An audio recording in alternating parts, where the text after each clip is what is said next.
Hey y'all, welcome to another episode of Symbiotic. Friendly Neighborhood Steve here. And I am Grim. Today we have a guest speaker. Would you like to introduce yourself? Yeah, my name's Cody Dillon. Cody Dillon, welcome to the show. Alrighty, brother. Go ahead and share some experience, strength, and hope with us. All right. Okay. Start from the beginning. You, whatever's clever for you, man. Okay. I started drinking when I was drinking and smoking weed like every other kid, about 13 or 14. And I realized right when I did it, I liked it, and I never wanted to stop. And I kind of knew, because of my family and how much I've seen, that I knew I was an addict and an alcoholic right away.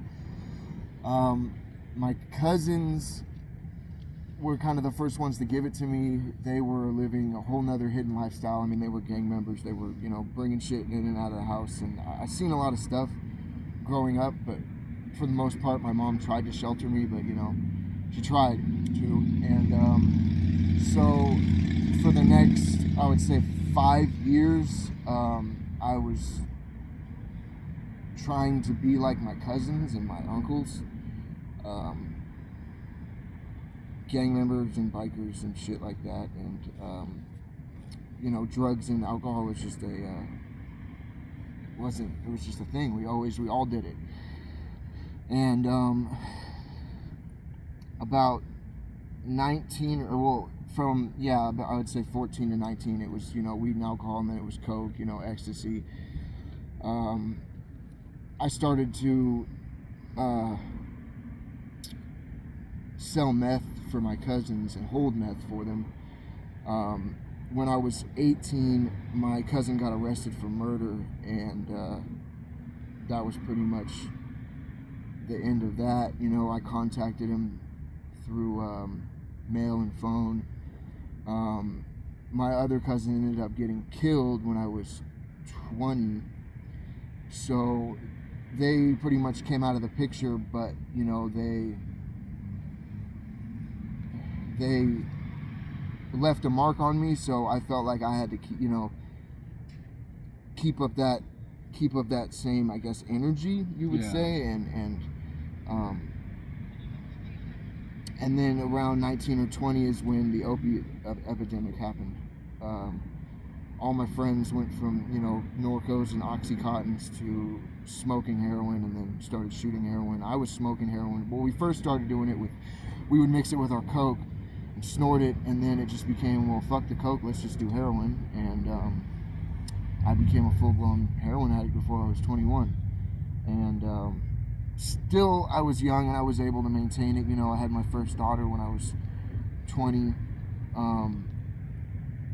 It wasn't planned, but I took the road of, I made a kid, so I'm going to try to stick it out with the mom and raise a family. So throughout my 20s, I was living two lives. I was, a heroin addict and a user, a dealer, for up until about I was 26 or 27 when I went to prison.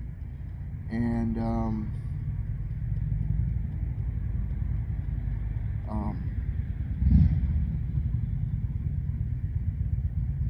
I was living in Fairfield, California. I lived in Grande Circle. It's a pretty known area in Fairfield. It's probably the worst area in Fairfield, I guess. And I was selling guns. Well, 2017, my dad passed away, so I inherited a lot of firearms. He was a bounty hunter. And so I had a lot of guns, a lot of money, and a lot of drugs, and I wasn't in my right mind. So I was reckless, and I was stupid, and I was trying to live a life of being a father and playing with my daughter and raising her the best that I could, and also running in the streets with people just like me. And someone found out where I lived and tried to break in. I chased them. I couldn't catch them, but I knew who it was. I seen him a couple days later, and I shot around in the air, and then I shot a couple at him, and thank God I missed. Guess I'm a bad shot. But So the next day, I was in my apartments. I mean, I did it broad day, right up the street from my apartment complex, in the circle, in the neighborhood that I lived in. They caught me on the Skyview cameras. So the next day, the landlord was talking to a couple police officers. I didn't think anything of it because I lived in the ghetto and there were police around all the time. But then the next night, they raided my house and arrested me for attempted murder. They took all my guns. It was a really traumatic experience for my daughter and my kid's mom. And yeah, I got locked up. My uncle, who I stay with now out here in beautiful Reno, Nevada, he bailed me out, but I was only out for about a month until they came and picked me back up again. And the first court date, they dropped the attempted murder because my attorney, I got a paid attorney, my uncle, you know, bless him, man, he really looked out for me because it could have went a very different way. So I got very lucky that he was there for me to, you know, foot the bill for the attorney and bail and all that stuff. My attorney said, look, they got you on camera, you know, you're pretty much screwed. You know, I'm just going to try to get you the best time I could. My first offer was, I think, 7 years, 4 months. I sat in county for about a little over a year, trying to get them to go down from a strike and the time. And eventually he did get it down to, you know, felon with it, because it was my second gun case, so felon with a firearm and discharge with a firearm. I ended up taking a little over 4.5 years. And in California, if you're a nonviolent offender, you're eligible for halftime. So when I first went, it was 66%. When I got out of reception, it was halftime. So it was a mental roller coaster of, when am I going to get out of here? When am I going to get back to my kid? I mean, I missed a little over 2.5 years of my life being locked up in Stanton County, or Stanton Jail in Fairfield, and then from Stanton Jail, which is a maximum facility, I went to San Quentin Reception. It was around COVID time, so I got stuck. Usually you're only there for about 45 to 90 days, and I was there for about 8 months, I was in West Block, and then I went to a dorm called Badger Dorm, and then I went back to West Block, which is, I mean, it's an experience to say the least. It's a 5-tier block, and yeah, I moved around a lot. I was on the 5th tier, the 3rd tier, and the 1st tier. I've seen a lot of violence. I had to do things that I didn't want to do because that's just the way it is when you're in a California prison and you are new, and you want to stay in general population. So I was in San Quentin for about eight months, and then I finished the rest of my time at Mainline at Tracy DVI, which actually was knocked down a year after I got out. In 2 days, it'll actually be 5 years since I've been out of prison, and I'm very proud of myself for that. But basically, drugs and alcohol were the whole reason for all of my problems that I created. I put myself in all these positions. I can't blame anyone but myself for the people that I associated with, for what I put I'm blessed that my daughter loves me and I still have a relationship with her, because I was very good at sheltering, but her dad was on drugs. So at the same time, you know, and I could talk about this today without, you know, getting in my feelings too hard, but, you know, she's seen me not out, you know, I was tweaked out, whatever. She's seen me doing, you know what I mean, stuff that a little girl shouldn't see her father doing. But she's, you know, today, I mean, we went to the water park last weekend, or was it 5 days ago? I had a great time. I mean, I'm very lucky that I still have this relationship with my daughter. I mean, she loves me very much. I'm her father, and she, you know, she listens to Eminem, Juice WRLD. She understands addiction. She understands more than a 12-year-old should, and she knows it's a disease. It runs in her family. Her mother, a normie, has, you know, always taken care of her. She's a great mother. I left a lot out of, you know, I was with her for about 10 years, and I moved them out here after I got out of prison, and after I got off parole for a year, I saved up, I worked, I brought us out here for a better life, and I did that, and my daughter goes to a really good school, and my kid's mom doesn't really need or want for anything, and it's, you know, because I have a supportive family. And today I'm just blessed because after all that I've been through, I've tried over and over again to do it my way, because that's what I was taught. I was taught that you're a man and you have to do it your way, and you know, you don't ask anyone for help, and I let that go. And I started talking to God again. I started realizing I can't do this on my own. I need good people around me. I need help, because I have a disease, and that disease wants me to kill myself. And today I'm very blessed, and I mean, I'm still very early in sobriety. I have about coming up on 30 days. Oh yeah. Thank you. And it's still early, but this time I'm doing it different. I have a sponsor. I'm reading the book. I'll be starting my steps soon. I see a therapist. I talk about all these things that I've been through, and I'm able to talk about it instead of putting on a facade like I'm a tough guy and I can handle anything, because that might have been, you know, cousin, uncle, dad, whatever, but they all ended up in prison or dead. So I don't want that, and I don't want that for my daughter, and I want to live an easier, softer way, as they say, because I've been through enough shit to where I know that I'd rather be content with where I'm at over wanting more and nothing's ever good enough. And I've found that peace within, you know, a couple people, myself, and the program that I'm running. And yeah, thank you guys for having me here today, and you guys are awesome. And I was really nervous at the beginning, but I kind of just spoke from the heart. I left a lot of stuff out. There's a lot of stuff, but that's basically it, is that drugs and alcohol destroyed my life for a long time, and I was very like, why is this happening to me? You know, I'm a functional drug addict. I'm a functional this, and it's like, no, dude, you were just holding on by a thread, and putting on a facade. Inside, you were dead and miserable, but you suffered for the good of the people around you. Even when I was miserable, you know what I mean?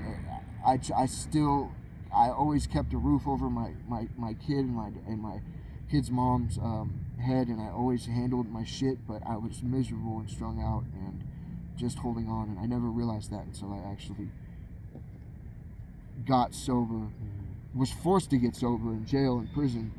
I mean, there's drugs in there, yeah, but you don't want to play with those games when you're in there. So it was the first time I had cried in years, probably, when I was in jail, you know, in my pillow at night, you know, like, fuck, what have I done? I'm about to be in here for a very long time. It's like, you know, you do so much, you're in there for so long, you wake up after months, a couple, you know, years gone by, and you're like, I'm still here. I've missed out. I've literally taken years off my life, and you know, it's a lot of people find peace and happiness in there, and it's true. There's a lot of good people in prison. It sounds weird, but there is a lot of good, but there's a lot of evil, just like out here. You know, there's a lot of good and there's a lot of evil. Right. But I was content and at peace for the first time in my life in prison, and it's because I was clear-minded. I knew all that stuff in the past didn't matter, and it was time to do something different. But what I did different was I said, okay, I'm not going to sell drugs and sell guns and be a criminal. I'm going to go straight, but I'm still going to use drugs. And that's what brought me down, because I moved out here. I got this beautiful place for us up in Wingfield, you know, for about a year until we broke up. I was using. Yeah, they were happy. They had everything they needed. We lived in a beautiful neighborhood, met new people. It was awesome. But their dad was on drugs. So that was still, you know what I mean? I knew something was still wrong. I just didn't know what. Stupid as that sounds. And then, You know, I caught a DUI and I was forced to get clean out here, and I realized, yeah, you could stop all that other shit, but I can't keep using. And for the last 3 years, I've been fighting with myself, trying to supplement. Oh, I'll just smoke weed. Oh, I'll just drink beer. Oh, I'll just drink on the weekends. Oh, I'll just do, you know what I mean? And I finally realized to the point where it's like, I can't put anything in my body. If I put anything in my body, I change. And I like myself today. I'm getting to the point where I love myself again, but it's just, it's all mental. After 10 years of being someone on drugs, not 10, 12, 13, you know, you kind of have to get to know yourself again at 33 years old, or whatever age you decide, you know, enough is enough. I have my mom's she actually just celebrated 24 years sober. My stepdad has 32 years sober, I think. He was a biker, heroin addict, drinker.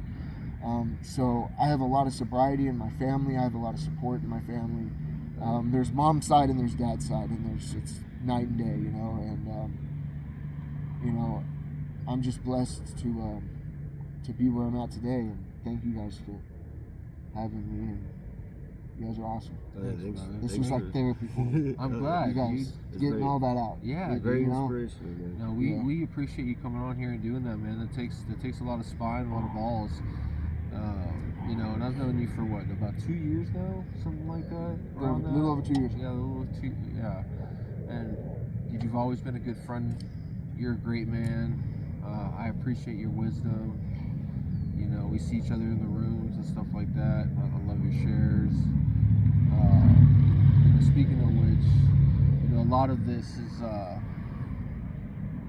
progress, not perfection. Yeah. You know, so what kind of light can you shine on, you know, progress and stuff like that for those who are new to this? What kind of advice would you give to the viewers who give yourself grace and realize you don't have to do everything today. I have a lot on my plate, but I just do just enough for the day, and I don't do too much because I got to be kind to myself so I can be kind to others. Hell yeah.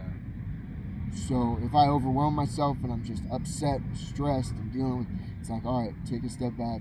You don't got, you know, the first week, the first month, from what I've learned, the first 1 to 3 years is early recovery. You know, don't put too much on your plate. Probably shouldn't get in a relationship. I'm just saying, you know, I mean, I'm not saying that I'm not sleeping around a little bit, but I'm definitely not looking for, it's like two broken cars running into each other. You know what I mean? And, yeah, you got to find a healthy boundary because we all want love and connection. Right.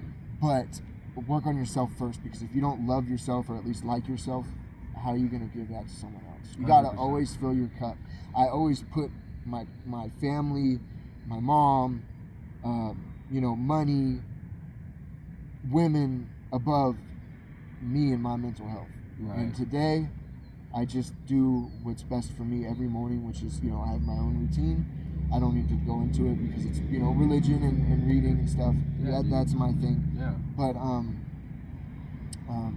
just give yourself grace and don't do too much, and realize that you did years of fucking up, so you're not gonna fix it in 20 days. Right. 1 day Years of living a certain way, and then you're all of a sudden supposed to be this outstanding civilian. It just doesn't work like that. Right. But we do our best a little bit more every day. Yeah. To be a better person. Hell yeah. And if you can't, you can't. Some days are shit, and we just deal with them. We don't mask our feelings. I mean, as long as we don't pick up. Right? I mean, I've had terrible days in the last 30 days, but I'd take those days over going back out and using a drink. Yeah. Well, No, dude. So progress not perfection, 24 hours at a time. That's good advice. What blessings have you received? What benefits or differences have you noticed from active addiction versus sobriety? A peace of mind. Okay. Peace of mind being it, and knowing that I'm not myself when I use, and nothing. I mean, my life's not perfect, but I got a lot of blessings. A lot. I mean, I have a beautiful daughter that loves me. I got my mom. I got my uncle that, he's sick and I'm taking care of him, man. But he's sharp as a tack and he's there for me. And he's made his choice. He's not going to stop drinking, and I just have to be there to support him. And hopefully, he sees what he commends what I'm doing, and when I moved in there, I was still using, and he knew something was up, and I told him, hey, I got to take a week off and go to detox. I got to get off all this stuff. And he was like, I wasn't going to kick you when you were down, but yeah, you need, because I was in a position where I could not stop if I didn't want to. I wasn't working. I had enough money to support my habit. I didn't have to pay rent. I could keep using. There's nothing stopping me except for jail, and I don't want to go back to jail. And I knew that, and I said, okay. I was laying there one night, and I guess a spiritual. I was like, I'm gonna die in this room if I don't stop using, because I had everything at my fingertips. I tried to stop, but every day on my own, I would grab my keys in my wallet and go straight to and I said, I can't do this. I need to check myself into somewhere that I can't leave. I could leave. I could say, give me my shit, but I would wake up in an environment where it's like, all right, let's get a little bit better today. And it's a process. You can't just walk out. You'd have to wait. They try to talk you out of it. They got all your shit. It's a process that takes hours. So maybe, you do feel like leaving, but it's going to be 5 or 6 or 7 hours until you actually walk out the door. And I knew that I could either use this place to help save my life or, let my whole family down, my daughter down again. And, I'm going to detox to get better. And completely say fuck you to all of it and go back out to use, because that's what it was, man. Right. The first day I was in there, I called my daughter and I was just like, hey, I wanted to say, hey, I'm here. This is my first day, and when she's like, I'm so proud of you, I love you, I broke down and I was like, I'm sorry I put you through this. I love you. I'm your father. I have a disease. And she's like, I know, just get better. And my daughter's a huge support, man. She really loves me, and it pushes me to stay sober. And I just need to keep doing. This is my thing. Is I'm gonna keep doing what I did in my first 30 days of sobriety for the rest of my life. So you're talking about. Because if I stop doing one of those things, I'll start doing another one of these things. So if I stop praying to God, if I stop reading, if I stop being grateful for all that I have, I'll start, I'm going to steal some deodorant at the store because I want to save $10. Yeah, right. And then I'm stealing to save $20. And then I'm like, I'll just have it progresses. And I know that for myself. I know that for myself. And it sounds, to some people, it might sound like, how can you go from stealing a candy bar at a store to now you're smoking fentanyl? But for me, it works like that. I have to live a certain way, and that's it. And I'm learning that. And whether I like it or not, I have to do it, because it's not just about me. It's not just about me. It's about the people that love me and want me to be alive. Right. Who wants to? A little girl doesn't want to lose her father at 12 years old. You know what I mean? And that's what I have to think about. And it's not just all about how I feel and what works and doesn't work for me, because there's people depending on me, and even people that don't know me, and they see, like the people that came in, I met at Triangle, they came in to the detox, a couple guys, and said, hey, come to this meeting when you get out. And I was like, but then when I got out, I did, and I seen them there, and I just thanked them, because everything happens for a reason, and I think I found my place, and that's a blessing. Hell yeah. Right. I really like the point you made about paying attention to our patterns of behavior, because we touched on this a little bit in a previous podcast about how patterns of each choice you made creates a pattern of behavior, and each pattern of behavior that you follow creates habits, and then it becomes eventually who you are. So I know it's something that I struggle with also, or not struggle with, but it's something I've paid attention to in my own sobriety as well, where little things turn into slightly larger justifications, which turn into something else, and it's you really have to pay attention to those things, especially on like just a daily basis. And I thought that was a good point that you made. it's not just not using or not drinking. Mm-hmm.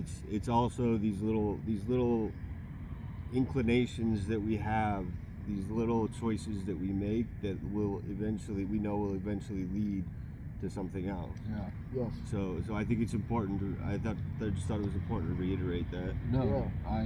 I completely agree, man. Like, if you're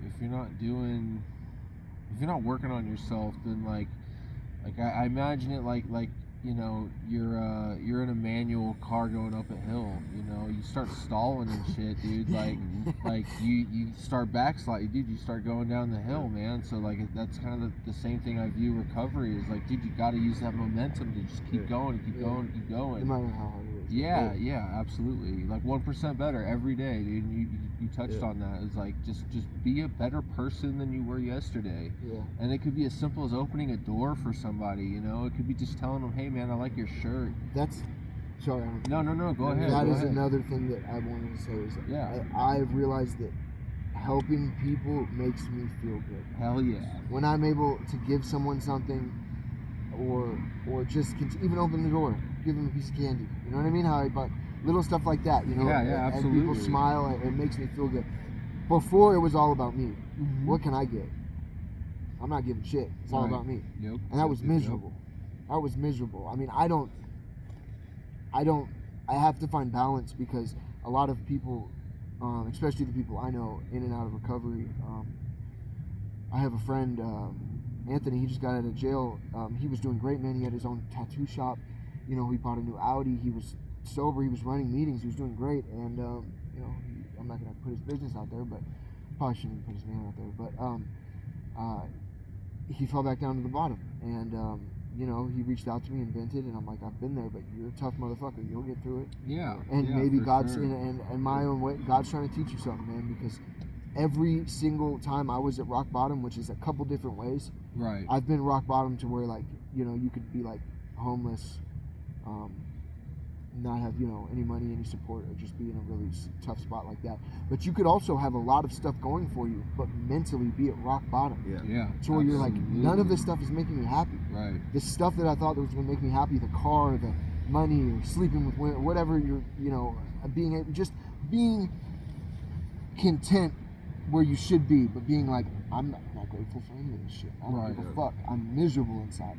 That's a different rock bottom. So there's so many different rock bottoms for people. And some people catch themselves before it gets too bad. Some people really gotta fucking get all the way down to the bottom to be like, all right, this is enough. Right. Which happened to me. I mean, like I said, I've hit different rock bottoms, and I'm learning that to touch on what you were saying is that being grateful and helping people and being like of service is really, really important. But there's always a balance because I talk to people. Like I talked to my buddy the other day, and he was like, you know, this person burned me for money. This person stole power tools from me, and I'm like, you have to find a balance of helping because you fill your cup up to a certain point, and you can give a little bit, but you don't want to give it till you're empty. Yeah. Especially while we're all in early recovery. Oh yeah. We want to help and we want to help each other, but yeah, you know what I mean? There's an expression that I use. It goes empathy without boundaries is self-harm. Yeah. 100%, dude. Fucking said it. Yeah, Exactly. absolutely. All that shit I just said, you just You just said it in a couple words. Yeah. That's funny. Yeah. You exactly. gave us the gift. I just had the bow. Yeah. No, that's awesome, dude. Like I've seen you shine, dude. Like that's the beauty of recovery, man. Like You too, bro. You're a different person from when I met you. I mean, not different, but I mean mentally. Yeah. I can see you're more outgoing now. You're more out. There's a lot of people at Crossroads. You know what I mean? There's what, 70 of us or something. Right. So, you know, in passing, you know, I know you were, you know, T's roommate. Gerardo was really cool with T, and I met you, you know, through them and stuff. And you're a lot more outgoing, and you know, I can just see that you've grown a lot and changed in a good way. Thanks, man. Not saying that you were in a, you know, but No, everyone's growing and getting better. Yeah, exactly. You know what I mean? I mean, dude, when I got to Crossroads, I was completely broken. I had lost my family. I had lost all my vehicles. I had lost my place. I had lost my sanity. I was at the bottom of my life when I first got to Crossroads. And I had brothers like, Gerardo, bro. Gerardo, man, he reached out, put me on, took me to the gym. Yeah. Got me a good job, and he's a good man, and he's still doing great today, but I'm like, I wish we could hang out more, he lives 4 or 5 hours away. Right. But he's like, our lives went in different paths, but just know I'm here for you, dog. Exactly. You're a phone call away, you're a text message away. Exactly. Like, and I don't know about you, but I imagine it's the same for you. Like, I haven't talked to G in, God, it's been probably a year and a half now. But if I were to pick up that phone and call him, he'd be right there. And then, dude, we'd be chit-chatting like we just talked yesterday. Exactly. Just like, hey, man, what are you up to? Oh, okay. And then, like, talking about video games and anime and stuff like that, and then we would just be right at it, you know what I mean? And that's just the kind of friendships you build in recovery, is this bond that's unbreakable. Like, doesn't matter how much time has gone by, doesn't matter if you've fallen off and got back on, or if you just crushing it the whole time, dude. Like, we're here for you. Exactly. No matter what. Like, call me at 2 a.m. I don't care. I don't give a shit. Like, I'll drop everything. Like, dude, I can get sleep another time. You know what I mean? Yeah. Like, even the amount of people that I've just been walking home from a meeting or something, and all of a sudden the car will just pull up and be like, "Yo, bro, you need a ride home or something?" Like 100%. Like, or even if it's not that, but like, it used to be I didn't know anybody with a car, so if somebody was honking, I'd be like, "Who's this asshole?" Right. But now I just, like, I've come across so many friends and, like, made so many friends and so many connections in recovery that if I hear somebody honk, I'm just like, "Oh, hey, brother." Yeah.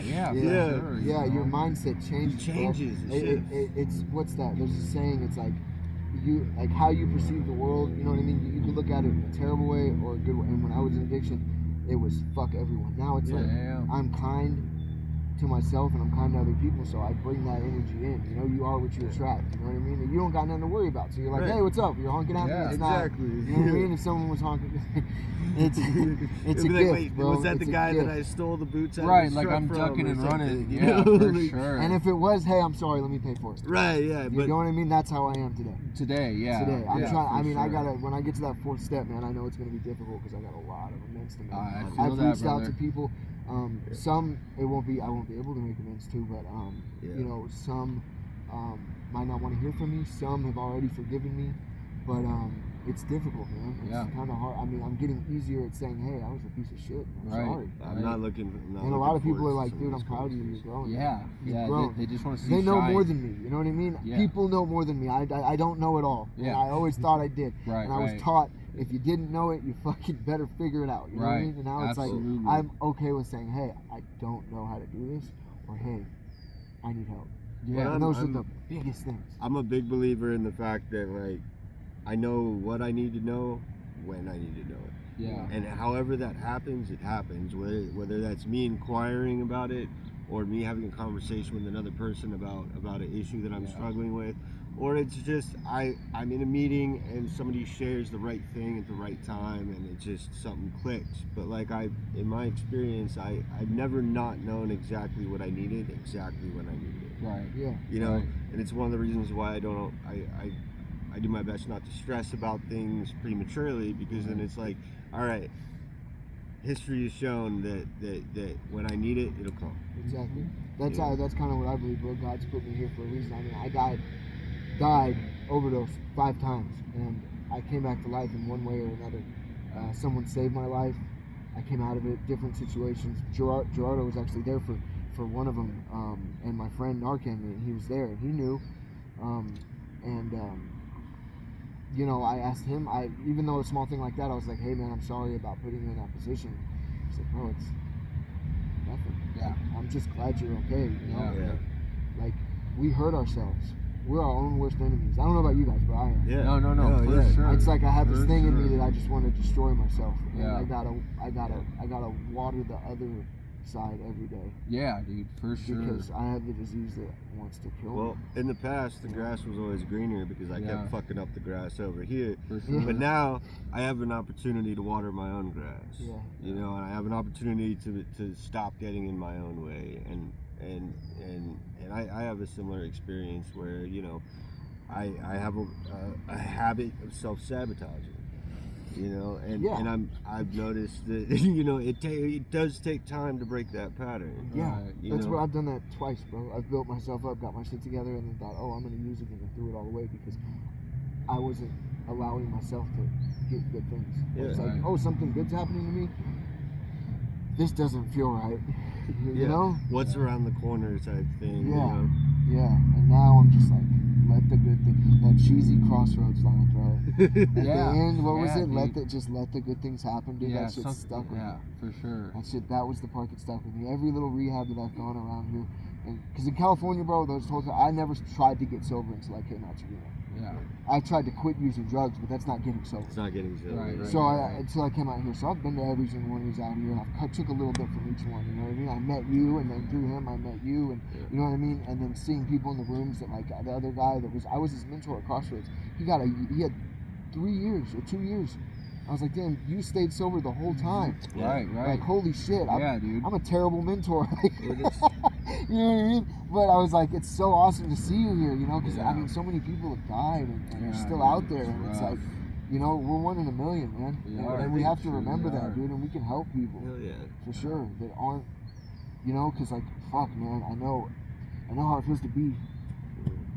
You know what I mean? Yeah, so it's like, for sure. So it's like I have this soft spot for you know, seeing that in people. Like, oh my God, this person is broken. Because I was broken. But I still am. I think that's a good point too to reiterate as well, is that there is a difference between not using or not drinking and being sober. Yes. Like they say AA is not, it's not a program of not drinking, it's a program of being sober, of living sober, because living sober and living clean are two different things.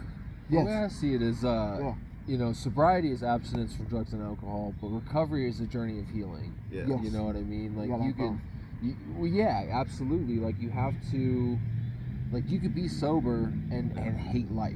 Right. You know what I mean? You're not recovering. Yeah. Or you're just abstaining from continuing using. the same patterns of behavior that Right. that you did and just before. doing it in a different way. Right, because like a good friend of mine, the saying that he likes to use, he says, you take a drunk horse thief and you take away the booze, what do you have? A slightly more efficient horse thief. Right. You know. Yeah. So, no, for sure. So like there's a difference. What there. was that one we heard the other day though?